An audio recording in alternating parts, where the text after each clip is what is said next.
अस्सलाम वालेकुम। उम्मीद करता हूँ आप सब खैरियत से होंगे। आज मैं आप लोगों के साथ एक साइकोलॉजिस्ट के तौर पर एप्स्टीन फाइल्स के हवाले से बात करना चाहूँगा। और ये टॉपिक बहुत ज़्यादा वायरल है और लोग इस पे बहुत ज़्यादा बातचीत कर रहे हैं, डिस्कशन इस पे हो रही है सोशल मीडिया पर। तो मैंने सोचा कि बीइंग अ साइकोलॉजिस्ट मैं अपना साइकोलॉजिकल पर्सपेक्टिव आप लोगों से शेयर कर सकूं। तो जहाँ तक मैंने इस बंदे के बारे में स्टडी की और रिसर्च किया, तो इसका पूरा नाम जेफरी एप्स्टीन है और ये एक मैथमेटिशियन, एक टीचर थे और फाइनेंशियल एडवाइज़र थे। और सबसे पहले 2005 में अमेरिका के एक रियासत में इसके ऊपर एक केस दायर की जाती है और वो केस होता है सेक्सुअल ट्रैफिकिंग और पेडोफिलिक एक्टिविटीज़ में।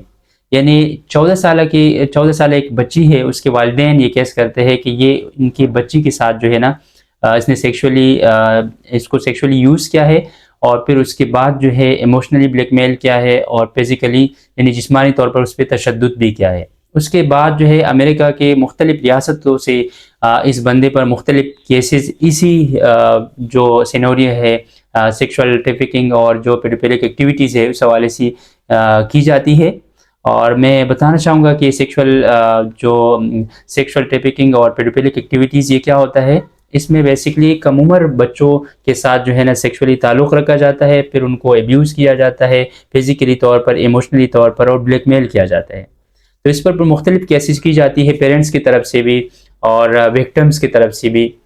और फिर 2019 में अमेरिका की एक रियासत में इसको अरेस्ट किया जाता है और अरेस्ट करने के तकरीबन 3 महीने बाद इस बंदे की जो जेफरी एप्स्टीन है इसकी जो लाश है वो उस जेल से मिल जाता है। और जब इन्वेस्टिगेशन किया गया तो पता चला कि इसने सुसाइड की है।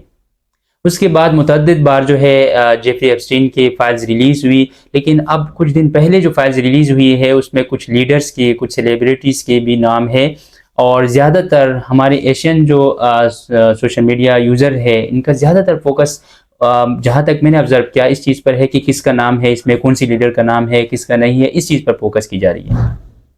देखिए, अगर किसी का नाम इसमें ऐड है तो ज़रूरी नहीं कि वो बंदा भी इस एक्ट में मुलविस हो। और जो एक्ट इस बंदे ने किया, जेफरी एप्स्टीन ने, वो बहुत ज़्यादा जो है जितना भी उसकी मजम्मत की जाए वो कम है। और उसने ह्यूमन बींग्स के राइट्स की वायलेशन की है, उसने एक जुर्म किया है। और लेकिन हमें बीइंग जो है एशियन कंट्रीज़ में जो रहने वाले लोग हैं, जो ईस्ट के लोग हैं, उनको अब क्या करना चाहिए। देखिए, इससे हमें यह सबक हासिल करना चाहिए कि हमें अपने बच्चों पे नज़र रखनी चाहिए। जितने पेरेंट्स मेरे इस मैसेज को सुन रहे हैं, मेरे इस पैगाम को सुन रहे हैं, पेरेंट्स, टीचर्स और प्रोफेशनल, उनको चाहिए कि वो मुख्तलिफ अवेयरनेस सेशन रखें, गुड टच पर, बैड टच पर, चाइल्ड सेक्सुअल अब्यूज़ के हवाले से बात की जाए। और पेरेंट्स से मेरा ये रिक्वेस्ट है कि अपने बच्चों के साथ एक बेहतरीन कनेक्शन बनाए और बचपन में 3-4 साल का जब आपका बच्चा हो जाए तो उसको साइको एजुकेट किया जाए।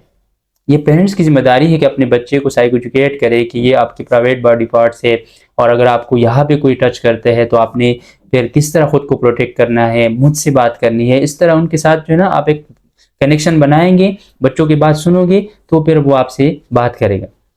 तो फिर अगर कोई इस तरह की एक्टिविटीज़ में मुलविस निकलता है, ठीक है, तो आपने फिर क्या करना है, साइलेंस नहीं रहना है। अगर आप खामोश रहेंगे तो यहाँ पर साइलेंस जो है is the protector of abuser, not the protector of victim. यहाँ पर आपकी जो साइलेंस है उसमें क्या होगा कि जो एब्यूज़र है वो प्रोटेक्ट होगा और जो विक्टिम है उसकी प्रोटेक्शन नहीं होगी। तो आप बात करें।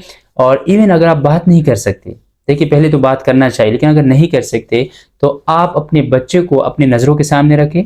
कोशिश करें कि जिस स्कूल में वो पढ़ रहे हैं, जिस मदरसे में वो पढ़ रहे हैं, जिस घर में वो जा रहे हैं, तो वहाँ के माहौल कैसा है आपको खुद जाना चाहिए। अपने नज़रों के सामने जो है ना आप उनको रखेंगे और उस माहौल को देखेंगे। और फिर भी अगर इस तरह कोई केसेस आते हैं तो आपने जो है ना फिर कंप्लेन करनी है, उनसे बात करनी है। अगर आप बात नहीं कर सकते या ऐसी कोई इशू है तो आप अपने बच्चों को फिर वहाँ पे नहीं भेजें, इस तरह के माहौल में आप नहीं भेजें, ठीक है। और चाइल्ड सेक्सुअल एब्यूज़ के जो केसेस है अगर देखा जाए तो हमारे माशरे में, हमारी सोसाइटी में भी रजिस्टर है, कितने सारे केसेस रजिस्टर हो चुकी है स्कूल्स में, मदरसेस में, घरों में, ठीक है। और कितने जो ऐसे भी होंगे जो रजिस्टर नहीं है, ठीक है। तो हमें अपने माशरे में अब क्या करना चाहिए, हम सबको being professional, being teachers, being a parents ہم سب کی ذمہ داری ہے کہ ہم اپنے معاشرے میں سیکس ایجوکیشن دیں، اپنے بچوں کو سائیکو ایجوکیٹ کریں اور اپنے بچوں کے مستقبل کے بارے میں سوچیں۔ دیکھیے آپ لوگوں کو پتہ ہوگا کہ جیسے کہ معاشرہ آج کس طرف جا رہا ہے۔ اگر ہم اپنے معاشرے کی طرف دیکھیں تو جب کسی بچے کے ساتھ، تحقیقات سے یہ ثابت ہے کہ جب کسی بچے کے ساتھ جو ہے نا بچپن میں چائلڈہڈ سیکشول ابیوز کا وہ شکار ہو جائے تو وہ پھر مختلف جو کنڈیشنز ہے جیسے کہ بائی سیکشول، ٹھیک ہے، گے، لیسبین، یہ کیسے بنتے؟ بائی برتھ تو نہیں ہوتی۔